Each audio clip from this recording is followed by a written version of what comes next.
Hello everyone, welcome to today's webinar, What's New in the latest 2017 and 2018 FDOT Civil 3D State Kit. My name is Mike Rocca and I work for the Florida Department of Transportation here in the central office in Tallahassee in the Production Support Office CAD department. Today we're going to cover new features and a few new workflows that are now included in FDOT Civil 3D State Kit. We have put in a good effort adding these new updates in an attempt to making your experience using the State Kit more efficient and productive as possible. After the session, if you have any further ideas or would like to see something that we can improve on, please send us your feedback at the email included in this presentation. So with that being said, let's go ahead and get started by going over the topics that we are about to cover. Per Randy Roberts' request, and who delivered the first session 1 of 2 last Monday, he demonstrated how to assign pay item data to a surface boundary object.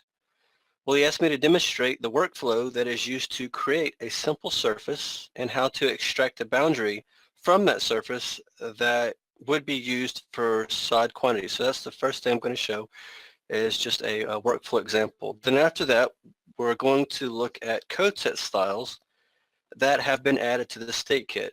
Code set styles basically allow you to change the appearance of the 3D corridor model. And then we'll look at a new option, which is the corridor model rebuild feature. And then for pipe networks, I'll demonstrate the new rotate offset structure to object rule for FDOT pipe networks. And then next, I will show you a couple of fairly new features that have been added to the create file application, such as being able to add a coordinate system to a drawing as it's being created, and making sure that the project you pick in the create file application is the corresponds to the data shortcuts that you have in Civil 3D. Then I will do a quick demonstration on how to generate a report using the new FDOT lane slope report subassembly. And then finally, I'll show the new FDOT subassembly backup utility, which is a quick way of backing up and storing all the subassemblies that were used for modeling a project or creating your corridor. And we're going to jump right into the FDOT Civil 3D State Kit, and I'm using 2018 to show these examples.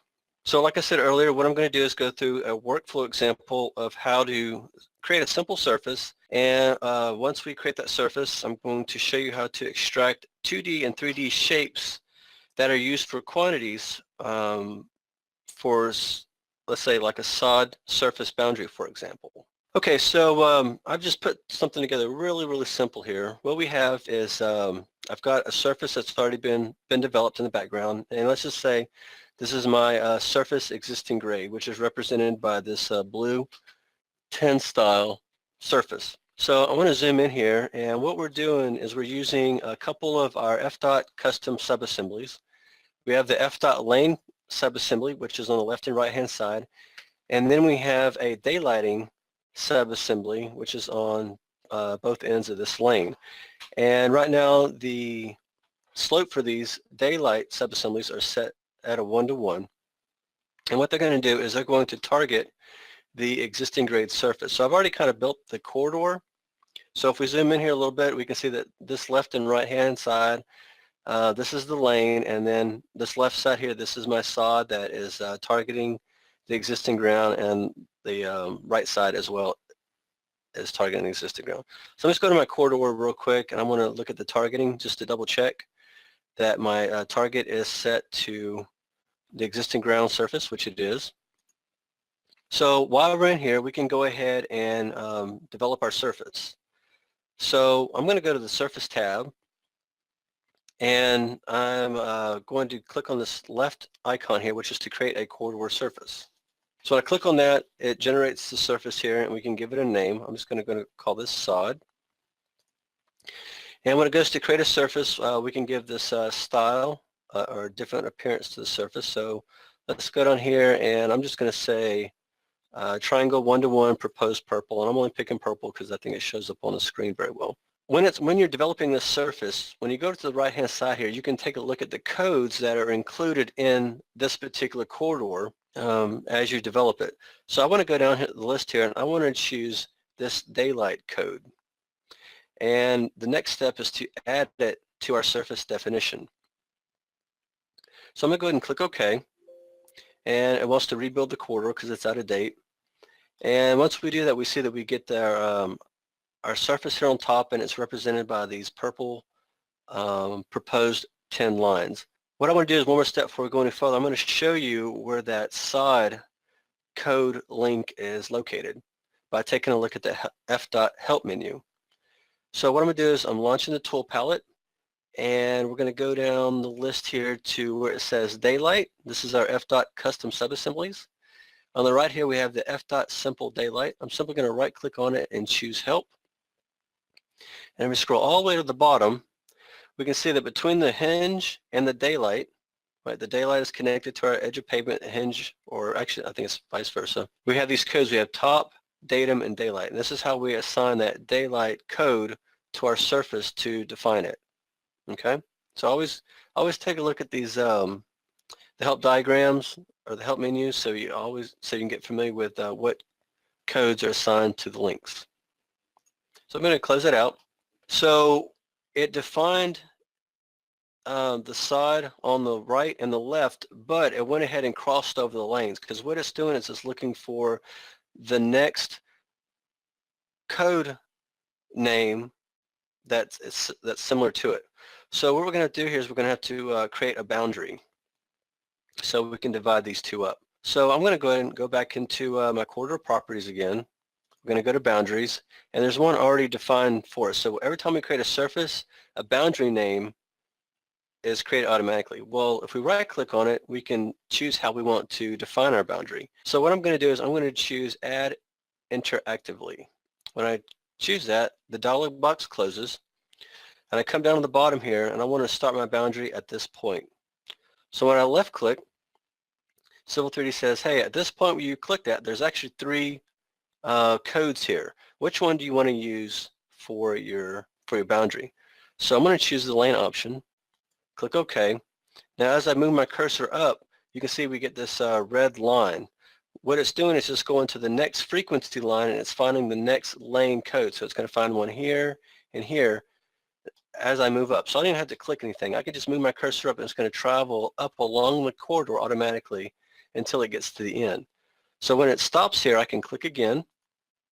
I'm going to move my cursor to this side. This is the other side of the left lane. Click once more, and it's kind of the same process. It says, okay, here at this point where you click, there's three codes. Which one do you want to use? I'm going to use that same one called lane. I'm going to click OK, and then I'm going to move my cursor. We're just going to pan all the way down to the bottom. We get to this last point. I'm going to left click. You can see we have a nice red boundary here. I'm going to read my command line because it's asking me what do I need to do next. Well, what I want to do is I want to close this boundary. I have the option to undo and close. So I'm going to go ahead and click the close option. When I do that, it brings me back into the corridor properties dialog box on how I'm defining my boundary. But if I look over here to the right, it says what type of boundary. Is this an outside boundary or a hide boundary? Well, we're going to use a hide boundary. Usually hide boundaries are boundaries that are inside of a surface. So I'm going to choose hide boundary, click OK. Once again, Civil 3D wants to rebuild this corridor for me, so I'm going to click rebuild.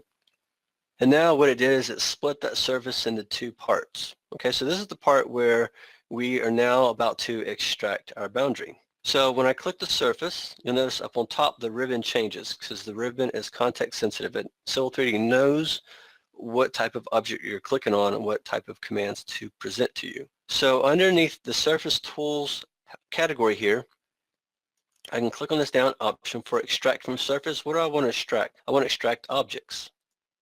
It says, okay, what type of objects? I can extract the triangles or the borders. I'm going to uncheck triangles. I want the borders. Next, I'm going to click OK.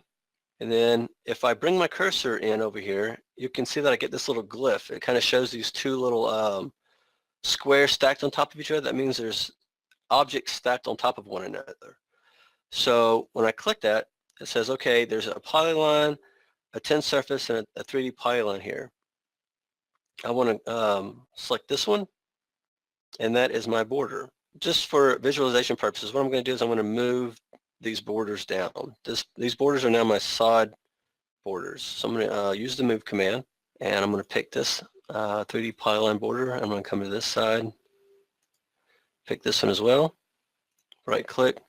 There's my base point. I'm going to go ahead and move these down to the bottom. And just real quick, we're going to look at these in 3D view just to show you that they are 3D polylines and they are at a 1-to-1 slope. So when I select those borders, I can right click and go to Object Viewer. I'm going to rotate these up and you can see how they go at a slant on each side at a 1-to-1. If you want to flatten these borders out at a 0 elevation instead of 3D like they are here, there is a command for that. If you come up here to the Express Tools palette, and then if you go to the Modify panel, there is an option that says Flatten Objects. So it converts 3D geometry to 2D geometry. So I'm going to go ahead and pick that. I'm going to pick this one side here, right click in my selection, and then we'll look at the Object Viewer one more time. I'm going to go ahead and rotate this up. Now you can see how one has been flattened down to 0 elevation and the other one is at a slope. Okay, so that is my quick demonstration on creating a surface, extracting 2D and 3D shapes for quantities, and then you would just pick up where Randy left off on part 1 of 2, where he picked those side boundaries and he attached pay item data to it. Okay, so the next thing we're going to do is we're going to take a look at some new code set styles that have been added to the Civil 3D State Kit. I'm going to show you what 3 code set styles are at. I'm going to show you what the 3 code set styles are, where they're at, and I'm going to show you how to apply them to a corridor to get a different visual appearance of your corridor. So you can use it for different things, for like maybe 3D visualization, or you maybe want to apply a code set style to show like a hatch area for your roadway, or maybe you're getting ready to do your plan and profile drawings and you want your 3D corridor to show just the 2D planimetric items. So what I've done here is I've opened up a model, MODLRD01, which is our file that we do our 3D modeling inside of. And if we go to the Settings tab on our tool space, I'm going to expand the General tab, and under Multi-Purpose Styles, we have Code Set Styles. And let me just kind of pull this out a little bit here.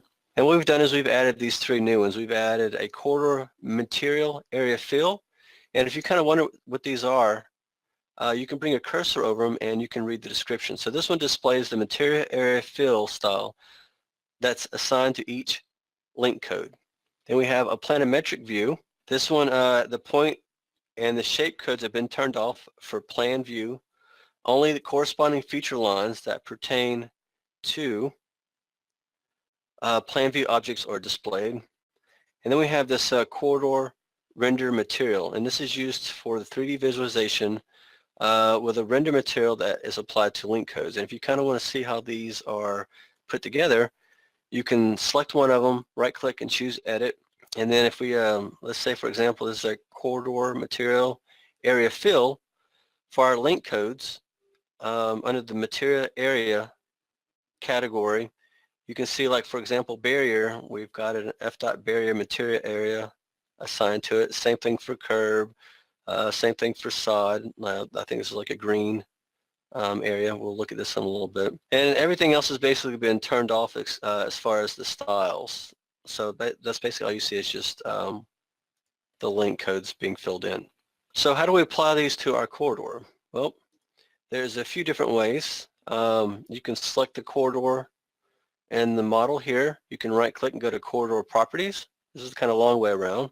If you go to the code style or the codes tab, on the code set style area here, we can go down here and we can choose material area fill, click apply, click OK, and you can see that our 3D corridor takes on a different appearance.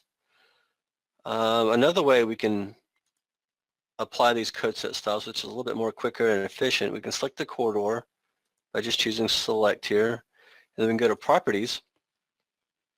In the properties dialog box here, there's a code set style option. We just click on the down arrow. We can come down here, and the planimetric is our next one we were just talking about. Just select it. So now we just see the 2D geometry for our model. Maybe you might use this for setting up your plan and profile drawings. Actually, later on when I go to show the structure offset and rule for pipe networks, we'll actually bring this in and we'll create feature lines from this. So that's another use for code set styles. And then the last one we have is corridor render material. So if I select that, and let me choose select, and I'm not sure how this is going to show up in GoToMeeting, but let's do object viewer. And if we move this around a little bit, we've got different materials for our lane and our sidewalk and our sod. So code set styles have been added here to it. Kind of think of these code set styles as a base. You can add to them or change them. They're just kind of something in there as a placeholder to get you started. So once you get familiar with code set styles, you can add additional subassemblies to them to add additional codes and kind of customize these as you need to. But I thought it'd be kind of nice to just have something in there for users to have something to get them started. So the next thing we're going to look at here is the corridor model rebuild feature. So this is kind of a time-saving utility. This makes it so you don't have to make unnecessary adjustments to the corridor perimeters to force an update for your corridor. What we've done is we've added this option to mark the corridor at a date, and then you can just rebuild it, and it saves you several steps. Let me go through here and show you how this works. And then I have existing conditions. This mark corridor for rebuild I think is really handy when you're using the existing condition subassembly or like the lane slope subassembly. Okay, so what we're looking at here is on the top here we've got a cross section that I'm just kind of zoomed in on. On the bottom here we've got a corridor that I've already defined. This corridor has been built using the existing features subassembly. And if you're familiar with the subassembly, what it does is it scans your drawings for objects that are on certain layers, certain type of objects, whether it's polylines, lines, feature lines, or survey figures, and it looks for objects that are in pairs. So what we should be seeing here at this intersection is basically the edge of pavement for this lane here. But right now it only finds one object. It should find both of them in pairs. So to look at the corridor rebuild feature, what I'm going to do is I'm going to select the corridor. I'm going to right click and you're going to choose select. You're going to right click again, and once you have it selected, here's the option where it says mark corridor for rebuild. Okay. So when I choose that, you'll see that a yellow flag now has been placed next to the corridor. So the last step would be just to right click on it and choose rebuild. So if we give it a minute, if we look down on the bottom right here, it shows that the corridor is being modeled again.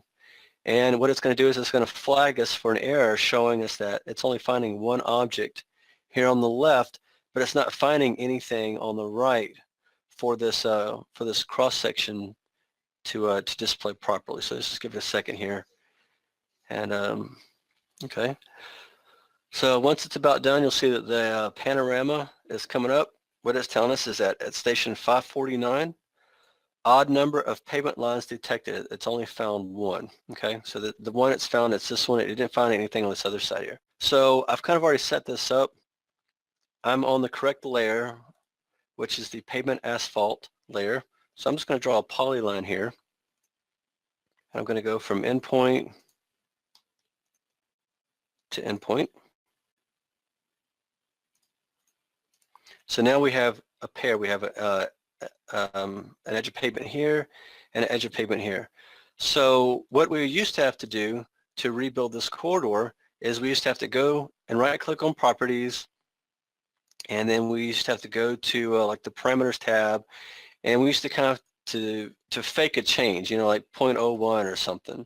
And that's a lot of steps, you know, because we don't really want to change our corridor. We just want it to rebuild. So again, that's where this rebuild feature comes in handy. So once again, I'm just going to choose select to select the corridor. I'm going to right click one more time and say mark corridor for rebuild, and then right click on it and rebuild. So you're kind of like tricking Civil 3D of thinking that the corridor is out of date, which we really haven't changed the corridor at all. We just drew in a new line. So We'll just give it a second here. This time we shouldn't get the panorama, and our cross-section should display properly now. Corridor is almost modeled. Okay, this time we didn't get an error message. You can see that our corridor has now been, it did find the two targets, the left and right side, and you can see that our cross-section did update. Okay, so that's the corridor model rebuild feature. The next thing we're going to look at here, let me go to my PowerPoint. We're going to take it the new FDOT structure to object rule for pipe network. So if you've used our pipe networks in the past, you know that when we go to place structures, you used to have to manually place them, then go back and maybe offset them, and then you'd have to rotate them to the object that you are placing them on. Well, we now have a new rule in there that work with our custom structures to offset and rotate as you're placing these objects. And when you place them, you can place them now along an alignment, along a polyline, a feature line, or just a regular line. So let's go ahead and take a look at how we do that. So what I need to do is I'm going to go to my drainage folder. I'm going to open up a drainage drawing. Now in this drawing, all I have in here is just a surface. So this is I'm going to kind of demonstrate another use for the code set styles that we have in Civil 3D and kind of show you how easy it is to set your drawing up for drainage now. So on the left-hand side in our data shortcuts, under corridors, you can now data shortcut corridors. Okay, that's something that's fairly new. It's been out maybe a couple of years now. So what we're going to do is we're going to create a reference to this corridor. Okay, so just work your way down the list here. This is the name of the corridor. We can change it if we want to, give it a description. I'm going to leave everything default like it is and go ahead and click OK. And it's importing our corridor. Once it imports, what we're going to do is we're going to give it that 2D planimetric view style. So we get our back of curve, front of curve, our edge of pavement, and our sidewalk. So I'm going to zoom in here, and I'm going to choose the corridor. I'm going to right click, go to properties, and I'm going to change my code set style. So I'm going to choose the FDOT planimetric view, and you can see it turns off all those frequency lines and the points and everything else, and just gives us just our 2D planimetric objects. When we go to place our structures, we can place them along feature lines. So what I want to do is I want to extract a feature line from this edge of pavement line, or this lane line here on both sides. So to do that, it's very simple. You just select the corridor. Oh, I'm sorry, actually don't select the corridor first. What we're going to do is go to the home ribbon. We're going to go to the create design panel. We're going to go to the feature line options, and we're going to say create feature line from corridor. When we do that, Civil 3D wants us to kind of bring our cursor over the area that we want to create our feature line from. You can see we get some visual feedback turning those objects red as to what we can pick. So I'm going to pick this this lane. You can even see in our tool tip there that I can get the bottom of curve, edge of pavement, face of curve, flange, or lane. Well, I want to get that lane line. So I'm going to left click. That's the only thing I want. So I'm going to right click and choose enter. So it's in here, this is everything that it picked at that one point. I'm going to come up here and uncheck everything, but I want that lane line. And when it goes to create that feature line, you can actually give that lane line a style. So I'll come over here and we'll choose, I don't know, we'll choose FDOT pavement asphalt. I'm going to click OK, and then I'm going to choose the extract option. Before I do that, if you have any adjacent regions, it'll create a chain. It'll join those as well. So you do have that option. I'm going to leave it unchecked for now. Just go ahead and choose extract. So now when I bring my cursor over this line, I get that glyph showing that I got two objects stacked on top of each other here, and I now have an auto corridor feature line that we can use to rotate our structures on. So let's take a look at where this rule is located. So if I go to the tool space and go to my settings tab, and we're going to drill down here to the structures category. We have a structures rule set. I'm going to expand that, and FDOT structures is what's being used. Just right click on it and choose edit, and we want to add that rule, because right now we only have 3 rules for set, sump depth, maximum pipe size check, and pipe drop across structures. So we want to add an additional rule. Here in the Add Rule dialog box for rule name, I'm going to click down here and we have our new structure, offset, and rotation rule. So I'm going to click that, click OK. It adds it to our rule set. I'm going to click OK again. And next, let's go ahead and create our pipe network. Okay, so we're going to choose the pipe network option. We're going to say create a pipe network. We're just going to leave the name default. We're going to use FDOT drainage. We're going to use the DTM existing surface. The alignment is SR61. That alignment was brought in when we brought in that corridor. And then for structure label style, we'll say FDOT structure plan and click OK. And then we'll get our network layout tools. And I'm just going to go down the list here. I'm just going to pick some type of structure. Let's say a curb inlet 2 with rectangular bottom. And I'm not going to place any pipes. I just wanted to show you just how you would rotate the structure. So I'm going to say structure only. Now when I do that, watch what the command line says. It says first specify the structure insertion point. So I'm going to do a shift right click and I'm just going to use a nearest. I'm going to pick along that lane feature line that I extracted from the corridor. So I'm going to left click here. Next it says select an alignment, feature line, line, or polyline from which to rotate and offset the structure. So I'm going to choose nearest. I'm going to choose that feature line. Then I'm going to choose the feature line that I want to offset it to. It's this one. Then I'm going to choose the side. And now it rotates to that feature line. So you just kind of do this a couple of times again. I'll just choose nearest. Again, choose that line. Choose the feature line. And then choose the side you want to rotate from. So that is the new rotate, structure, and offset rule for our pipe networks. The next thing we're going to look at is the couple of new things that have been added to the create file application. So if I go to the FDOT ribbon on the far right hand corner and I'm going to choose create file. And the create file box, one of the fairly new features is this option to add a coordinate system to a drawing.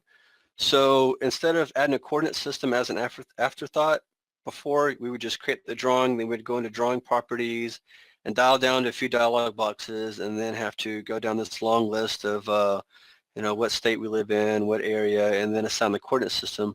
We thought it'd be easy for the user to just be able to do it all in one dialog box. So whenever there's less risk involved when they start bringing in their surfaces or bringing in XREFs, everything's going to come in at the correct coordinate system because they're going to go ahead and assign the coordinate system to the drawing as they create it here. So the coordinate system option here is fairly new. Another new option that we have here is project conflict notification. This is since this has been in the state kit for the past year or so, I actually get quite a few calls on this because our users think that this is an error, but it's not actually an error. It's just a notification. So what I'm going to do here is I'm going to pick a different project location than what my data shortcuts show. Okay, so this is pointing at one project. This is pointing at another.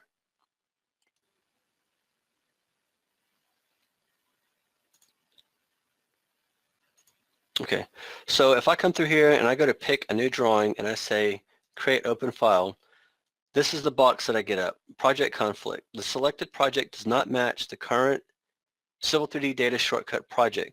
Do you want to continue? You can choose yes or no. Like I said, this is not an error. This is just a notification that this project doesn't match to this. And the reason why we did that is to help prevent users from inadvertently placing alignments or surfaces or pipe networks or corridors in the wrong project. We've actually had that happen a few times where a user calls and they're looking for an alignment that they know was in their data shortcuts and they can't find it, and it's because they may have, during the create project and create file process, they inadvertently placed files in the wrong project or in the wrong data shortcuts. So we thought it'd be handy to the user to have this project conflict dialog box comes up and just let the user know, hey, either fix this or fix this so the two match, and then continue on with creating your files. So like I said, that's not an error, that's just a notification. I guess we're just trying to save the user from themselves, so to speak. Okay, the next one here, this is not a big update, but just something that's kind of nice to know about, is when you change workspaces now, the FDOT ribbon tab does not disappear. So for those of you who may be doing some customization and you're familiar with these workspaces, before in the past when we would change workspaces, let's say if I choose this drafting annotation workspace, you can see how everything changes and just gives us our drafting annotation options. Well, the FDOT ribbon remains. Before, when we would change those workspaces, the FDOT ribbon would disappear, and then we would have to type in a command to get that ribbon to come back up. So that's just something we've actually done a few weeks ago. I think we should start maybe getting less calls about how to bring that ribbon back up. If the ribbon does disappear on you, there is a couple of commands that you can type in. You can type in FDOT ribbon, and that will bring up the ribbon, or FDOT ribbon tab, and that will bring up the ribbon back if it disappears. If you want to get rid of the ribbon from one of the workspaces, type in remove FDOT ribbon tab, and that will turn the tab off. So FDOT ribbon tab to turn it on, remove FDOT ribbon tab to turn off. And then again, when you change workspaces, the FDOT ribbon remains on top. The next one we're going to look at is the lane slope report subassembly.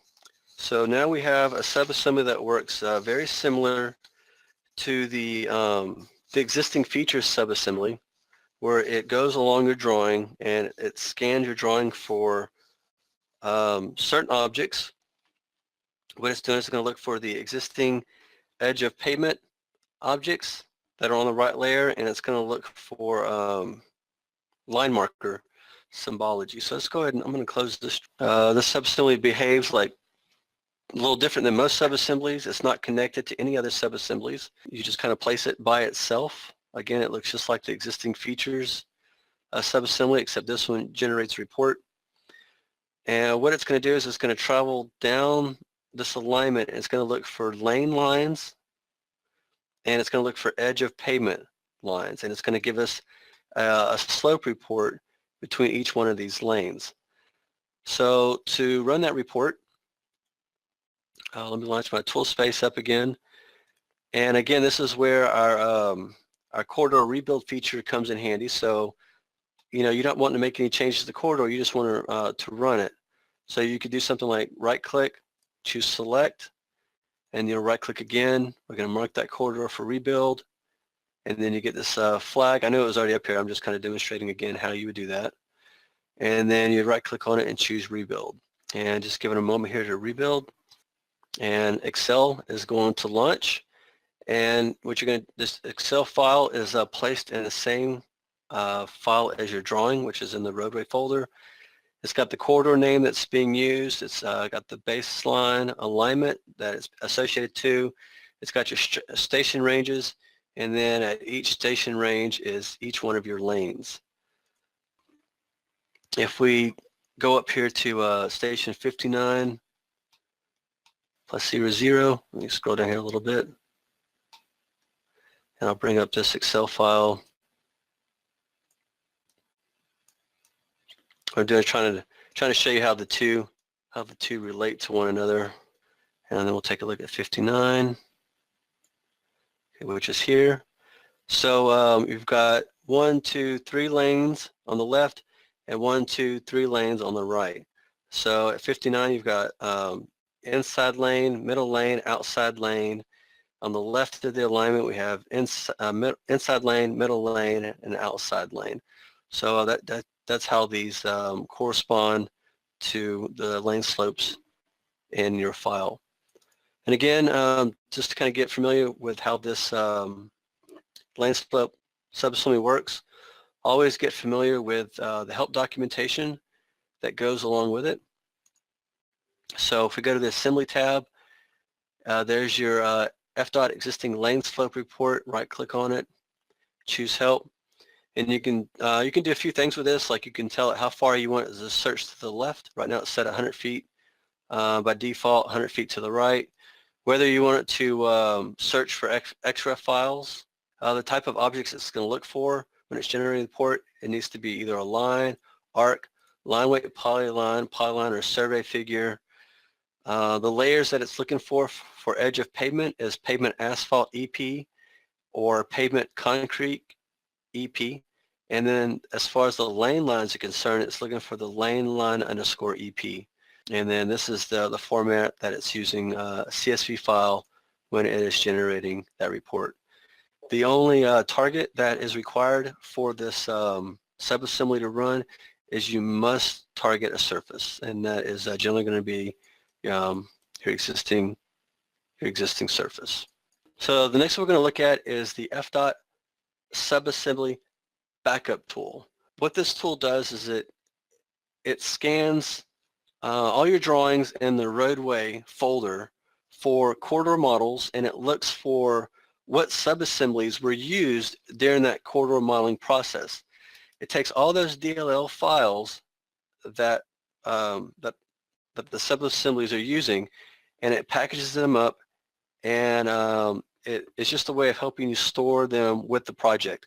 Whether you're archiving the project or it's a legacy project, maybe a year or two later or something, you want to bring that project up, and you know there was certain subassemblies or custom subassemblies that were involved in that modeling process. You don't want to lose them. Maybe you got a different workstation or a different users needs those DLLs for those subassemblies. Well, we thought it'd be handy to be able to package those subassemblies up and store them with that project. Right now we don't have an icon to launch this tool. We probably have one here in the future on the FDOT ribbon. So right now to load this tool is a little bit of a manual process, but it's pretty simple. So to load this DLL file to run the FDOT subassembly backup utility, what you're going to do is you're going to type in net load at the command line and press enter. When you do that, you want to make sure that you're in the FDOT 2017 or 2018 installation folder. You want to go to apps folder and then tools. And then what you're going to do is you're going to choose this option called FDOT Assembly Packer. Okay, and remember that name, FDOT Assembly Packer, because that's the name you're going to type in to launch this application. So I'm going to choose it. I'm going to click open. And then I'm going to type in FDOT Assembly. And then you can actually see as I type it in, it's kind of like Google. It's already trying to predict what name you're going to type in. So as long as you type in those first few letters, it'll show you, the rest of those characters. So I press enter, and I get this tool palette that comes up. The first thing you want to do is you want to pick the project that you want to scan to find all those subassemblies. So I'm going to click on the little dice icon there. I'm going to go to my C drive, and I'm going to go to Civil 3D Projects. There's my project folder. You have to pick the roadway folder, okay, because FDOT standards, whenever you go to develop your 3D model, it's always going to be in the roadway folder. So pick that folder. You're going to click OK, and then you're going to click this next option here for Find. And what it's going to do is it's going to scan that folder for the subassemblies that are used to create your corridor model. So just give it a few seconds here. You can kind of see on the bottom here thinking it's kind of searching some of the drawings. I've got probably about 4 of them in there. So okay, so when it's done, you'll get this box here. It says subassembly search complete. I can click OK. You can see that I found 19 items, and it shows the subassembly name here on the left, and it shows the DLL file that subassembly is located in. You can pick up a backup to path. You can pick a different one if you want to place that zip file somewhere else. But by default, it's going to have the same path as this project. So it's basically going to create that zip file, and it's going to place it in a roadway folder. So the next step you would do is just pick package. package successfully completed. So I'm going to click OK. And now let's go ahead and use our Windows Explorer here. And let's go to that project location. Let's see what we got. Civil 3D projects. There's my project. Roadway. And there is our subassembly backup zip file. Now let's say that you have this project and you've archived it and it's been stored for a while and some changes need to be made and you want to take this subassembly zip file and unzip it. Where are you going to place these subassemblies? Well, you're going to place them here. You're going to go to your C drive. You're going to go to Program Data. We're going to go to Autodesk. You're going to go to Civil 3D, whatever version you're using here. We're using 2018. You're going to go to ENU, and then you're going to go to FDOT Subassemblies, and you're going to place them in here with the rest of our FDOT Civil 3D subassemblies. And these are all of our DLL files. Okay, and again, all these steps are outlined in that handout that I've got placed in the go-to webinar. Well, as you can see here, I've got my email address posted. I've got a link here for our where you can find our state kits at. I apologize. This is an older year. Just take this out and leave the software in there. It will bring you to our page. I've got a QR code here. If you've got QR code application on your phone, you can scan that and that'll give you our email address and our telephone number and everything so you can contact us in the future. And this handsome guy here on the right, this is my buddy Midas. I just kind of throw him in there because he's nice to look at. Hope you guys enjoy this webinar. You guys have a great day. Thanks, bye.